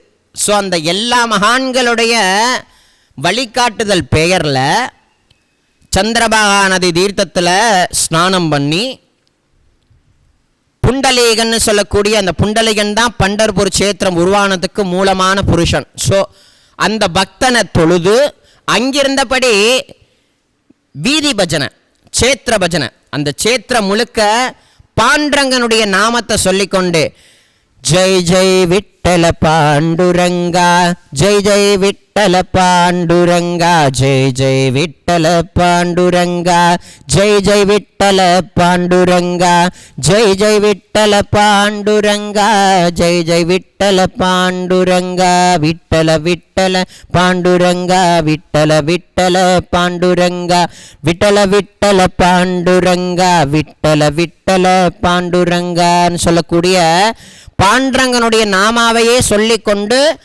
அந்த பண்டர்பூர் க்ஷேத்திரம் முழுக்க சுற்றி கொண்டு மகான்கள் அங்கே இருக்கக்கூடிய நாமதேவருடைய சன்னிதானமோ, அங்கே வந்த துக்காராம் மகாராஜுடைய சன்னிதானமோ, அந்த க்ஷேத்திரத்தில் எத்தகைய முக்கியமான இடங்களோ எல்லா இடங்கள்லையும் அந்த மகான்களுடைய திருவடியை தொழுது அழுது புரண்டு பண்டர்பூர் அந்த பாண்டரங்கன் கோவில் வாசல் நின்று கொண்டு ஞானேஸ்வர் மாவலி சொன்னதை போல ஹரிப்பாட்டை உரத்த குரல்ல கண்ணீர்னு சோக்கமேளா மகாராஜுடைய சமாதி கூட அங்கே தான் இருக்குது. அந்த இடத்துல நின்று கொண்டு சோக்கமேளா மகாராஜுடைய அபங்கத்தை பாடி, நாமதேவருடைய அபங்கத்தை பாடி, கபீர்தாசருடைய அபங்கத்தை பாடி, ஞானேஸ்வர் மாவலி சொல்லி கொடுத்த ஹரிப்பாட்டை பாடி அந்த க்ஷேத்திரத்தையே ஒரு முறை வலம் வந்து கடைசியில் பாண்டரங்கனை தரிசிக்கிறதுக்கு ரங்கமண்டபத்தின் வழியாக உள்ளே போய் பாண்டரங்கனை பார்த்தால் சுந்தராபாய். துக்காராம் மகராஜ் வந்து சொல்லி கொடுத்துருக்கார் பாண்டரங்கனை எப்படி பார்க்கணும் அப்படின்றது, பாண்டரங்கனை எப்படி அனுபவிக்கணும். இது பாண்டரங்கன் தான் இல்லை, சாய்நாதருக்கும் சமமாகும். நீங்கள் எந்த தெய்வத்தை வழிபட்டாலும் எந்த குருவை வழிபட்டாலோ துக்காராம் மகராஜ் சொல்லி கொடுத்த இந்த பாணியை நம்ம அழகாக கடைப்பிடிக்கலாம். என்ன சொல்லி கொடுத்தாருன்னா அதை அம்மா ஃபாலோ பண்ணுறா சுந்தராபாய். அப்படியே இந்த பாண்டரங்கன் முன்னாடி போய் நிற்கணும், அந்த சொரூபத்தை கண்ணால் பார்த்து கொண்டே இருக்கணும். பாபா அதை தானே சொன்னார், நீ என்ன பாரு நான் உன்னை பார்க்குறேன்னார். கண்ணை முடியலாம் தியானம் பண்ணால் லயமாகாது, நீ அந்த கண்ணை திறந்துக்கிட்டே பாருன்னாராம் பாபா. அதை போல் துக்காராம் மகராஜும் கண்ணை முன்னா கண்டதும் வரும், நல்லா உத்துப்பார், நல்லா பார்த்துக்கிட்டே இரு, பார்த்துக்கிட்டே இரு. பார்த்துக்கிட்டே இருக்கும் பொழுதே பார்க்கக்கூடிய அந்த நபர் காணாமல் போயிடணுமா. இப்போ பாண்டரங்கனுடைய ரூபத்தை சாய்நாதருடைய ரூபத்தை பார்த்துக்கிட்டே இருக்கோம் அப்படின்னா அந்த ரூபம் மட்டும்தான் இருக்கணும், பார்க்கக்கூடிய ஆள் இல்லாமல் போயிடணுமா. அந்த அளவுக்கு பார்க்கணுமா. அந்த சொரூபத்தை அப்படியே உள்ளுக்குள்ளே வாங்கி உள்ளுக்குள்ளே இறக்குற மாதிரி பார்க்கணுமா. கண்ணை மூடனா அந்த ரூபம் தெரியணுமா, கண்ணை திறந்தா அந்த ரூபம் தெரியணுமா. அந்த அளவுக்கு ரசனையோட பாண்டரங்கனுடைய ரூபத்தை பார்த்தால் அந்த சுவாமி நமக்குள்ள வந்து பிரதிஷ்டா தானே ஆயிடுமா அப்படின்றாராம் துக்காராம் மகராஜ். நம்ம பார்க்கக்கூடிய நம்ம காணாமல் போகிற அளவுக்கு பார்க்கணுமா. அப்போ சாய்நாதரை நம்ம எந்த அளவுக்கு பார்க்கணும், அதனால் இதெல்லாம் ஒரு எடுத்துக்காட்டு. அதை போல் பாண்டரங்கனை சதா பார்ப்பாலாம், பார்த்து தன்னிலை மறந்து அபங்கங்கள் பாடி கண்ணில் தாரதாரையாக நீர் விட்டு. ஜனாபாயினுடைய அபங்கம்னா அவளுக்கு ரொம்ப பிரீதி, மீராபாயினுடைய அபங்கம்னா சுந்தராபாய்க்கு ரொம்ப பிரீதி. ஏன்னா ஜனாபாய் வந்து மனுஷ பிறவி எடுத்தும் உன்னை நான் பார்க்கலையே பாண்டரங்கா அப்படின்னு சொல்லி கதறி கதறி கதறி கதறி அபங்கத்தை பாடுவாளாம். அதை யார் எழுதுறாருன்னா பாண்டரங்க உட்காந்து எழுதுனாராம். அதை ஞானேஸ்வர மாவளி பார்க்குறார். டே பாண்டரங்கா என்னமோ எழுதுறியே, என்னடா எழுதுற? நான் ஒன்றும் எழுதலையே அப்படின்னாராம் பாண்டரங்க. நீ காட்ட போறியா இல்லையா அப்படின்ன பிறகு ஜனாபாய் அவள் பாடுறா, பரம பக்தை, என்னுடைய பக்தவை அவள் பாட பாட நான் உட்காந்து எழுதுறேன் அப்படின்னாராம். சொல்கிறது புரியுதுங்களா? சிவபெருமான் அப்படி தானே மாணிக்க வாசகர் சுவாமி பாட சிவபெருமானை எழுதுகிறார் இல்லையா? அதை போல் இங்கே ஜனாபாய் பாட பாண்டரங்கனே உட்காந்து எழுதுறான் அவருடைய அபங்கத்தை. அப்படின்னா ஜனாபாயினுடைய அபங்கங்கள் எவ்வளோ மகத்துவம் வாய்ந்து. இதெல்லாம் சுந்தராபாய் கற்றுக்கொண்டு பாடி மகிழ்ந்து அதனுடைய ரூபமாகவே லயமாகிறாளாம். அவளுடைய அந்த பக்தி கொண்ட ஆத்மஸ்வரூபம், மனது, புத்தி எல்லாமே ஒடுக்கப்பட்ட நிலையில் ஆகி ஒரு உத்தமமான பிரேம பக்தியை பாண்டரங்கன் கிட்ட செய்கிறாளாம் சுந்தராபாய். அந்த சுந்தராபாயினுடைய நித்திய விட்டலனுடைய வழிபாடு இவ்வளவு அளவு சீரும் சிறப்புமாக இருந்திருக்கு. இதெல்லாம் சொல்லி கொடுக்கப்பட்ட அந்த மகான்கள் எதெல்லாம் பின்பற்றி சொல்லி கொடுத்தார்களோ அதன்படி இந்த சுந்தராபாய் தன் வாழ்க்கையை நித்திய நியமமாக வாழ்றா. அப்படி ஒரு நாள் தன்னுடைய அதீத பக்தியினால் ஒரு சம்பவம் நிகழுது. பண்டர்பூரில் பகவானுக்கு செய்யக்கூடிய ஏதோ ஒரு சடங்கு காரியங்கள் நேரமாயிட்டு சரியான நேரத்தில் பாண்டரங்கனுக்கு ஆரத்தி எடுக்கப்படலை, நைவேத்தியம் பண்ணப்படலை. இதை சேத்திரமெல்லாம் சுற்றிட்டு உள்ளுக்குள்ளே வந்த சுந்தராபாய் தெரிந்து கொண்டு கோபப்பட்டுட்டா. என்ன நினச்சிக்கிட்டு இருக்கீங்க? என் பாண்டரங்கன் சின்ன குழந்தை இங்கே இருக்கிறான், அவனுக்கு நீங்கள் ஏன் டயத்துக்கு சாப்பாடு கொடுக்கல, அவனுக்கு பசி தாங்க மாட்டான் அவன் அப்படின்னு சொல்லி தன்னிலை மறந்து ஏதோ ஒரு பாவத்தோடு ஆவேசப்பட்டுட்டாலாம் சுந்தராபாய். ஆவேசப்பட்ட உடனே அந்த பூசாரிகளுக்கு ரொம்ப கோபம் வந்துட்டு இவளை உண்டு இல்லைன்னு ஆக்கணும்னு சொல்லி சுந்தராபாயை இனிமே இந்த பாண்டரங்கன் கோயிலுக்குள்ளேயே வரக்கூடாது, பாண்டரங்கன் கோவிலுக்குள்ளேயே வரக்கூடாதுங்கிற கட்டளை போடும்படி ஆயிட்டு. சுந்தராபாய் அதுக்கப்புறம் என்ன பண்ணார் அப்படின்னா கோயிலுக்குள்ளேயே வர முடியாத மாதிரி ஆயிட்டு. சோக்கமேளா மகாராஜுக்கு அப்படிதான். பாண்டரங்க சடாரண பிடிச்சி கோயிலுக்குள்ள கருவறைக்குள்ள இழுத்துட்டு வந்துட்டான். அதை தெரிந்து கொண்ட பாண்டரங்கன் தான் இழுத்துட்டு வந்திருக்கார். அவரோட லீலையை காமிச்சார். கடைசியில் சோக்கமேள மகாராஜ் கருவறையிலே இருந்துட்டார். பூசாரிங்க எப்பரா நீ உள்ளே வந்த, நீ தானாடா வந்த சொல்லி அவரை தரதரன்னு பிடிச்சி இழுத்துட்டு வந்து சந்திரபாகா நதி தீர்த்த கரைக்கு அந்தாண்ட விட்டுட்டு இனிமேல் நீ கோயிலுக்குள்ளேயே வரக்கூடாதுன்னாங்களாம். கோயிலுக்குள்ளேயே நீ வரக்கூடாது, சோக்கமேளா மகாராஜுக்கு என்ன நிகழ்ந்ததோ அதே தான் சுந்தராபாய்க்கும் நிகழ்ந்தது. ஏப்பா நீ இவ்வளோ சொல்கிறீ, இதெல்லாம் உண்மையா நடந்ததா இல்லை நீ இதை கற்பனையாக சொல்கிறியா அப்படின்னு கேட்டிங்கன்னா, இதெல்லாம் சத்தியம் அப்படின்றத நிரூபிக்கிற வண்ணம் சுந்தராபாய்க்கு எத்தகைய பக்தி இருந்ததோ, சுந்தராபாய்க்கு எத்தகைய பக்தி இருந்ததோ அதே பக்தி நமக்கும் இருந்தால் இத்தகைய அனுபவம் நமக்கு கிடைக்கும். ஒரே சிம்பிளான விஷயம். சுந்தராபாய்க்கு மட்டும்தான் இல்லை, ஜனாபாயினுடைய பக்தி நமக்குள்ளே இருந்தா, துக்காராம் மகராஜனுடைய பக்தி நமக்குள்ளே இருந்தா, நரசிம்ம சுவாமிகளுடைய பக்தி நமக்குள்ளே இருந்தா, ராதாகிருஷ்ண சுவாமிகளுடைய பக்தி நமக்குள்ளே இருந்தா, அவங்களுக்கு ஏற்பட்ட உயர்ந்த அனுபவங்கள் நம்ம வாழ்க்கையிலும் ஏற்படும். அவங்களுக்கும் நமக்கு என்ன வித்தியாசம் அப்படின்னா, அவங்க உண்மையாக எதையும் எதிர்பார்க்காம ஆத்மீக வாழ்க்கையை வாழ்ந்தாங்க. நம்ம உண்மையாக இல்லாமல் லௌகிக்கமான சுகத்தை வேண்டி சாய்நாதரை அண்டு இருக்கோம். இதுதான் அவங்களுக்கும் நமக்குள்ள வித்தியாசம். அவங்களுக்கு உலக விஷயத்தில் நாட்டம் இல்லை. அவங்க சதா சர்வ காலமும் சாய்நாதருடைய தொண்டு, சாய்நாதருடைய தொண்டு, சாய்நாதருடைய தொண்டு, இதுக்காகவே தன்னை அர்ப்பணித்து வாழ்ந்தாங்க. அதனால் அவங்களுக்கு அத்தகைய தெய்வீகமான அனுபவங்கள் கிடைச்சிது. ஆனால் நமக்கு அப்படி இல்லை. நம்ம இந்த லௌகீகமான வாழ்க்கையை அண்டி வாழ்கிறதுனால தயிர் சாதத்துக்கு எப்படி ஊறுகாய் தேவைப்படுதோ அதை போல் இந்த உலக வாழ்க்கைக்கு பாபா நமக்கு தேவைப்படுறார். ஏன்னா தோடு காணா போனாலோ செருப்பு காணா போனாலோ தேடி கண்டுபிடிச்சி கொடுக்குறார் பாருங்க பாபா. அதனால் அவரை அண்டி பிடிச்சிக்கிட்டு இருக்கோம். இல்லைன்னா அவரையும் விட்டுடுவோம் நம்ம. புரியுதுங்களா? அதுதான் அவங்களுக்கும் நமக்கும் உள்ள வேறுபாடுன்றதை நம்ம உணரணும்.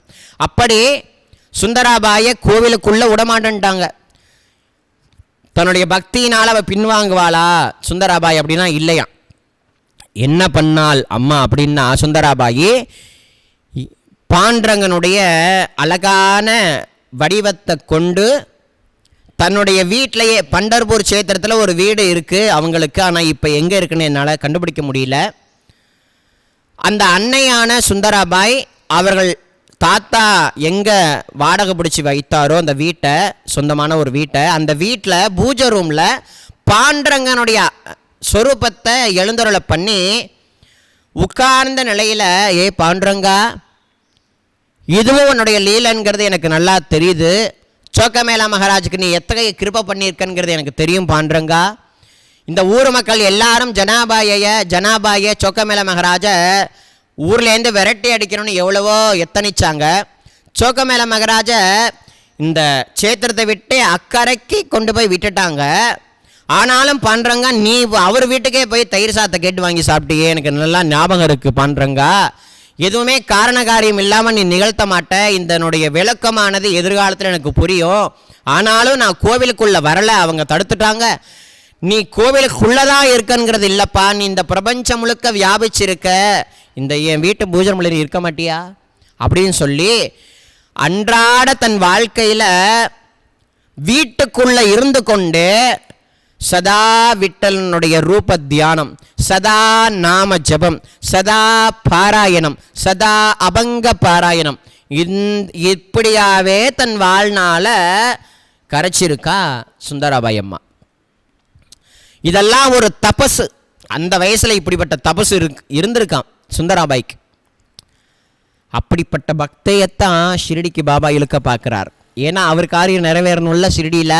அதனால் பாருங்கள், இது இந்த லீலையெல்லாம் சொல்ல சொல்ல அவ்வளோ விஷயங்கள் அடங்கியிருக்கு சுந்தராபாய் அந்த அன்னையினுடைய வாழ்க்கை.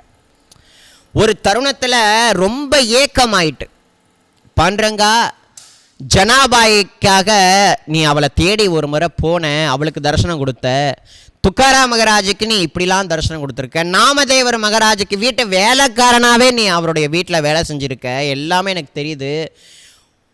எனக்கு ஒரே ஒரு ஆசை பாண்டரங்கா, உன்னை நான் அர்ச்சாவதார மூர்த்தியாக நீ இந்த பண்டர்பூரில் எப்படி அழகே வடிவான சுகம், ஒட்டுமொத்த சுகமும் நீதாண்டா பாண்டரங்கா. உன்னையே சதா நினச்சின்னு இருக்கேன், எனக்கு உன்னுடைய ஒரு தரிசனம் கிடைக்காதா அப்படின்ற ஒரு பெரியதான ஏக்கம். ஜனாபாய் அபங்கத்தில் அப்படி தான் தன்னை, அதாவது இந்த மனுஷ பிறவி எடுத்தும் இந்த கண்கள் படைக்கப்பட்டும் உன்னை நான் பார்க்காம நான் இருக்கனே பாண்டரங்கா, இதே சன்னிதான திருத்தில் நான் இருந்து கொண்டு உள்ளே வர முடியாமல் நான் தவிக்கிறேனே பாண்டரங்கா. எனக்கு என்னுடைய குரு நாமதேவருடைய வீட்டில் சதா வேலை இருக்குது, 24 மணி நேரமும் தொடர்ந்து வேலை இருக்குது. உன்னை பார்க்க வர அடியார்கள் எல்லாருமே இங்கே வராங்க, அவங்க உனக்கு இப்படிப்பட்ட அலங்காரம் பண்ணியிருக்குன்னு ரசனையாக சொல்லும் பொழுது நான் அப்படியே நினச்சி பார்த்துப்பேன். ஆனால் ஒரு முறை கூட உள்ளே வந்து என்னால் பார்க்க முடியலையே பாண்டரங்கா, ஒரு முறை நான் உன்னை உள்ளே வந்து பார்க்கணும் தரிசிக்கணும் அப்படின்னு சொல்லி ஏங்குறாளாம். அதை போல் இந்த சுந்தராபாயும் தன்னுடைய அந்த ஏக்கத்தில் வந்து ரொம்ப அதீதமான முறையில் பக்தியை செலுத்தக்கூடிய நிலையில் இருக்காங்க. அந்த ஏக்கமானது பாண்டரங்கனை இழுத்துட்டு வந்துட்டு எங்கே அப்படின்னா சுந்தராபாயினுடைய பூஜா ரூமுக்கே பாண்டரங்கன் பிரத்யட்சமான முறையில் தரிசனம் கொடுக்க கிருபை பண்ணார். எப்பொழுதும் சதா தியானத்தில் உட்கார்ந்துருக்கக்கூடிய சுந்தராபாய் அன்றைய பொழுதில் மனசில் ஃபுல்லாக சுந்தராபாய் பாண்டரங்கனுடைய தியானமாகவே இருக்கா. உள்ளுக்குள்ள ஆனந்தமான அந்த பாண்டரங்கனுடைய ரூபத்தையே நினைத்து நினைத்து அதோடு லயமாகி இருக்கா. திடீர்னு பாண்டரங்கனை உள்ளுக்குள்ளே காணும். என்னடா அது மனசு லயமாக இருந்துச்சு, இப்போ பாண்டரங்கனை காணுமேன்னு இப்படி விழிச்சு பார்த்தா பாண்டரங்க சுவாமி அப்படியே பிரதட்சணமாக தரிசனம் கொடுக்குறார். பாண்டரங்கனை நேருக்கு நேராக அப்படியே தரிசனம் பண்ணாள் சுந்தராபாய். அந்த வயதில் பாண்டரங்கனுடைய அந்த சுந்தரமான அழகே வடிவான பெரிய பெரிய யோகிகளுக்கும் கிடைக்கக்கூடாத ஒரு பரமபாக்கியம். பாண்டரங்கனே கத்தின்னு வாழ்ந்த எண்ணற்ற பாண்டரங்க பக்தர்களுக்கு கிடைத்த அதே தரிசனம் சுந்தராபாய்க்கு அந்த தரிசனம் கிட்டியது. அதோடு மட்டும் இல்லை, சுந்தராபாய் கிட்ட பாண்டரங்கன் பேசவும் செய்தான். அவளால் நைவேத்தியத்துக்கு வைக்கப்பட்ட நைவேத்தியத்தை ஏற்றுக்கொண்டார். சுந்தராபாயினுடைய ஆறுதலான ஒரு வார்த்தை என்ன தெரியுமா சொன்னார்? நீ கவலைப்படாத சுந்தராபாய், உனக்கு குருவா நானே வரேன் அப்படின்னாராம். உனக்கான குருவா நானே வரப்போகிறேன், நீ கவலைப்படாதன்னாராம்.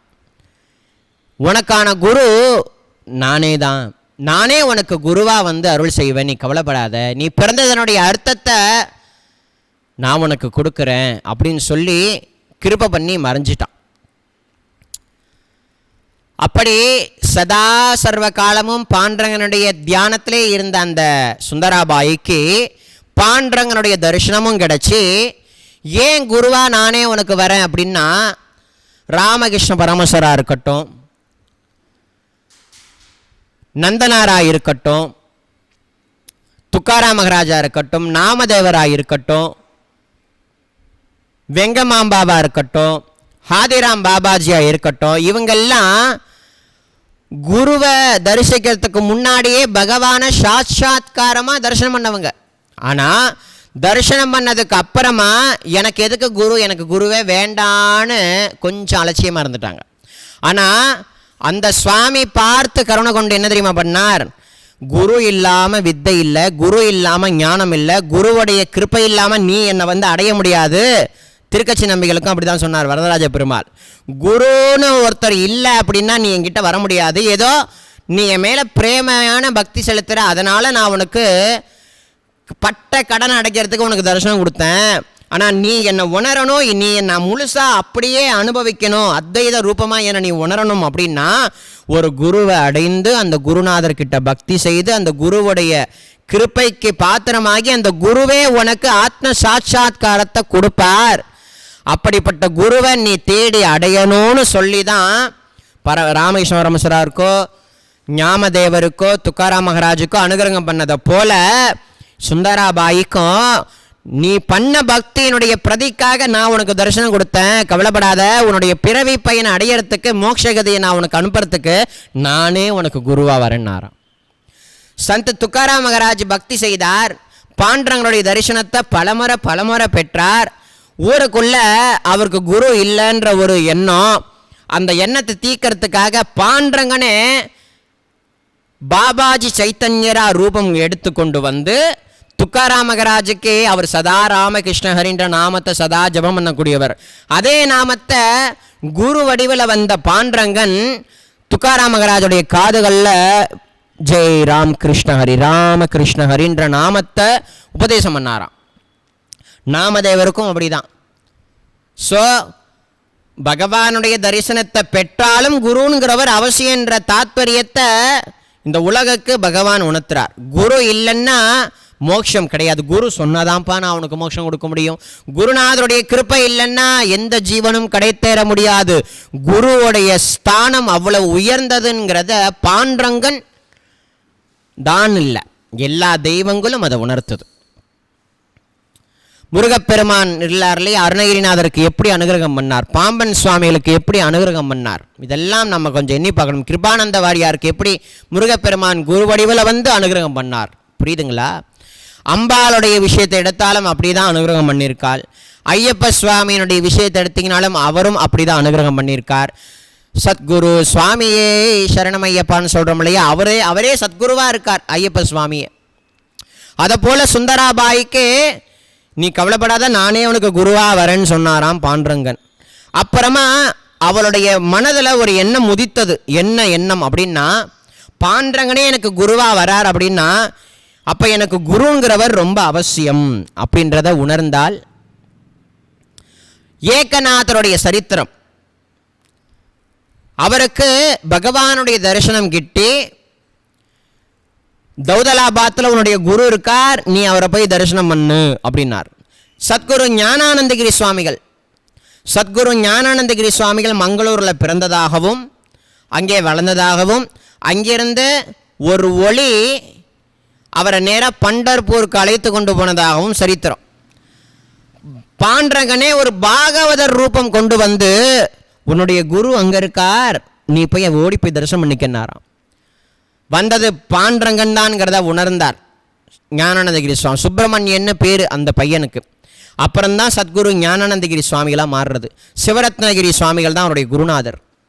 ஸோ அந்த குருவை தரிசனம் பண்ணி அந்த குரு கிருப்பைக்கு பாத்திரமாகி இன்னைக்கு திருவண்ணாமலையில் தபோவனத்தில் குடிகொண்டு இருக்கார். வரக்கூடிய அத்தனை பக்தர்களுக்கும் பக்தி ஞானத்தை வைராக்கியத்தை கொடுத்து கொண்டே இருக்கார் சத்குரு ஞானானந்தகிரி சுவாமிகள். அதை போல் அப்போ குருவுடைய முக்கியத்துவம் எவ்வளவு உயர்ந்ததுங்கிறத சுந்தராபாய் நன்றாக உணர்றால். அப்போ எனக்கு ஒரு குரு வேணுங்கிற தாபமானது சுந்தராபாயுடைய ஹிருதயத்தில் ஏற்படுது. ஒரு பக்கம் கோயிலுக்குள்ளே போக முடியாது, மறுபக்கம் சுந்தராபாயை இந்த பண்டர்பூரை விட்டே அனுப்பணுன்ற முடிவில் பாண்டரங்கன் ஒரு லீலை பண்ணுறான். என்னென்னா ரொம்ப நெருக்கடி கொடுக்குறான். என்னென்னா பார்க்க அவள் ஒரு தேவதை மாதிரி இருக்கா, இப்படி நிமிர்ந்தே பார்க்க மாட்டாள், யாரையும் எந்த ஆடவர்களையும் நிமிர்ந்து பார்க்க மாட்டாள். அப்படி அழகே வடிவானவள், குரல் அவ்வளோ இனிமையானது. அவளுடைய அபங்கம் ஒரு முறை பாடனா அவ்வளவு அழகாக இருக்கும். அந்த நிலையில் இருக்கக்கூடியவள். அங்கே இருக்கக்கூடிய மக்கள் ரொம்ப நெருக்கடி கொடுக்குறாங்க.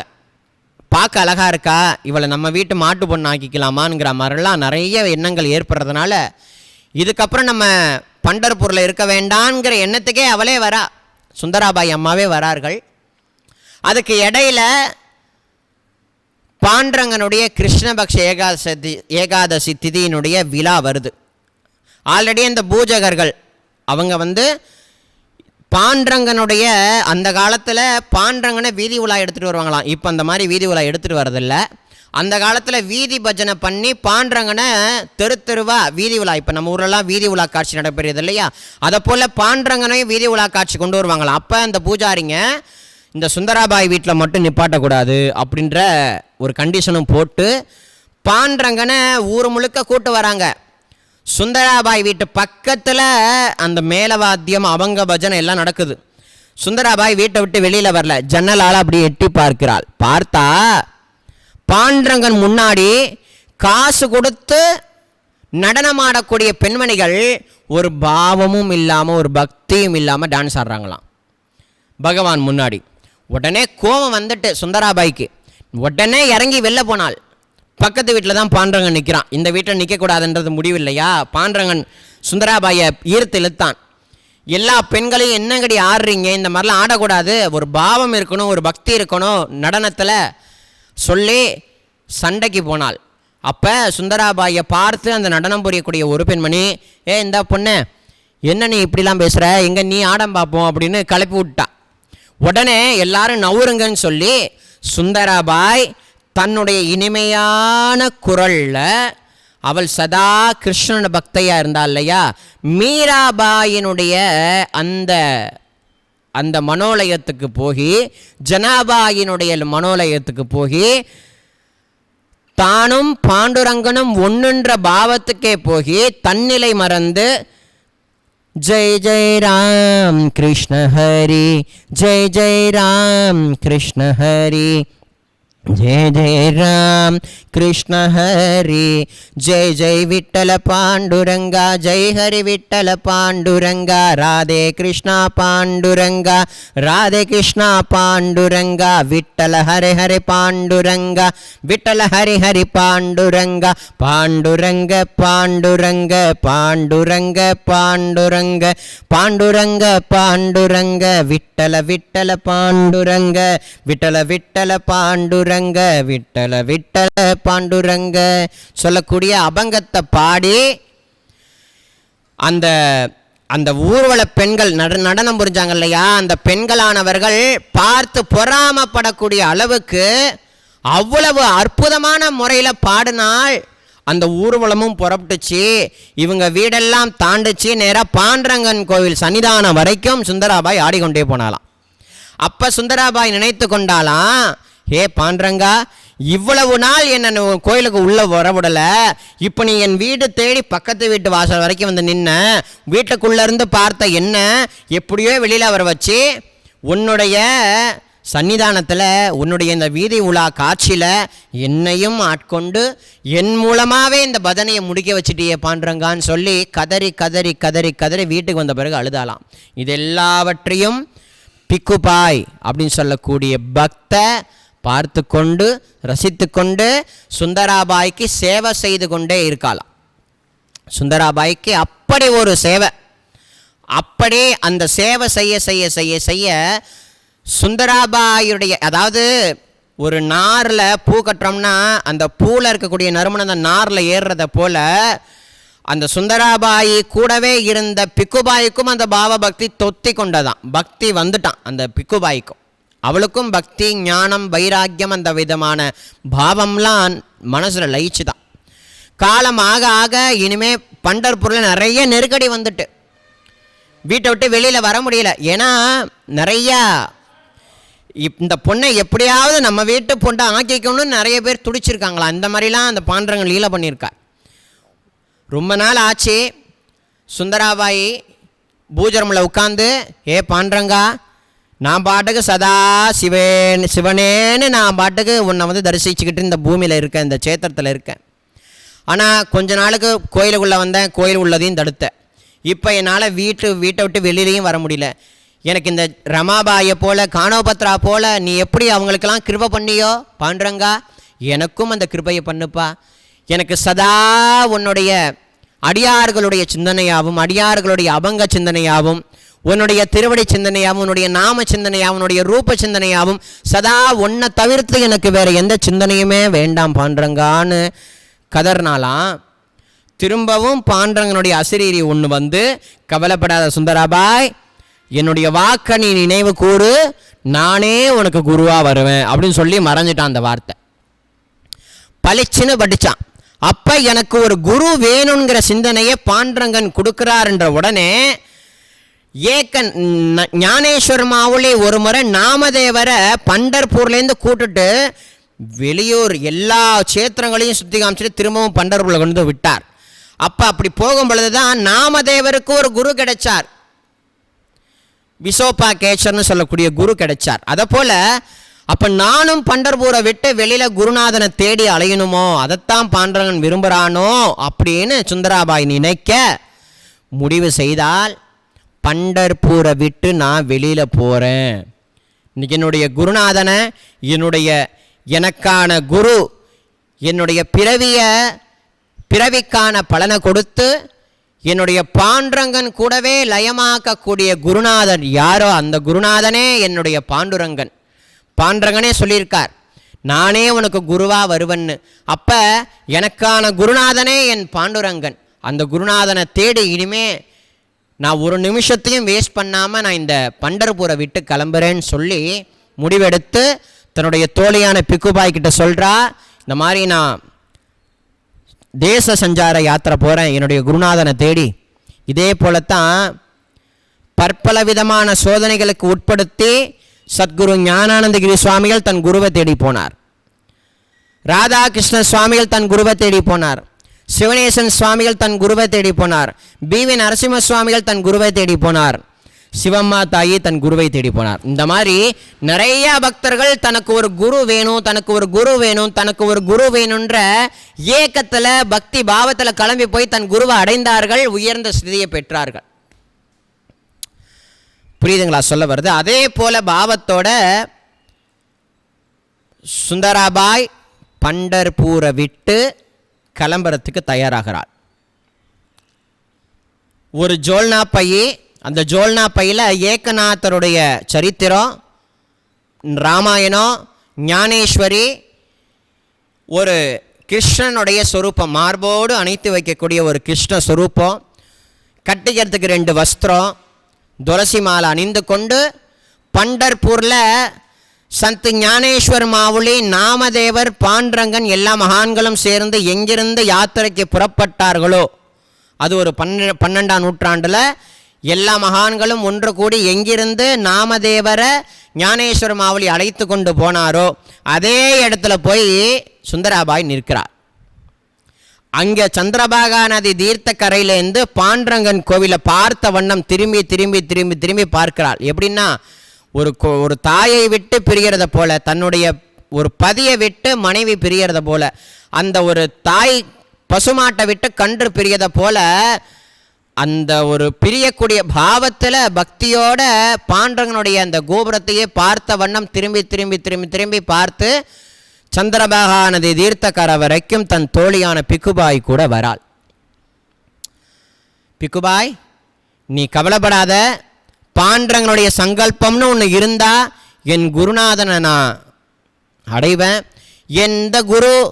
எந்த குருநாதர் எனக்கு பாண்டரங்கனா தரிசனம் கொடுக்குறாரோ அந்த குருநாதர் தான் என்னுடைய ஆத்ம பந்து, என்னுடைய பாதுகாவலன். அவர் தான் எனக்கு எல்லாமே, என்னுடைய அடையாளம் அவர் தான், என்னுடைய ஆதாரம் அவர் தான், என்னுடைய குரு அவர் தான், எனக்கு எல்லாமே சர்வஸ்வமாக இருக்கக்கூடிய பாண்டரங்கனே என் குருவாக இருக்கார். அதனால் என்னுடைய குருநாதனை தேடி நான் பயணிக்கிறேன், நீ பத்திரமாயிரு. பாண்டரங்கனுடைய சங்கல்பம்னு ஒன்று இருந்தால் திரும்பவும் நான் உன்னை சந்திக்கிறேன்னு சொல்லி பிரிய முடியாத பாவ நிலையில் பண்டர்பூர் சேத்திரத்தை விட்டு சுந்தராபாய் நேராக கிளம்பி, பண்டர்பூர்லேருந்து நேராக கிளம்பி அந்த தீர்த்தக்கரையிலேருந்து பயணிக்கிறாள்.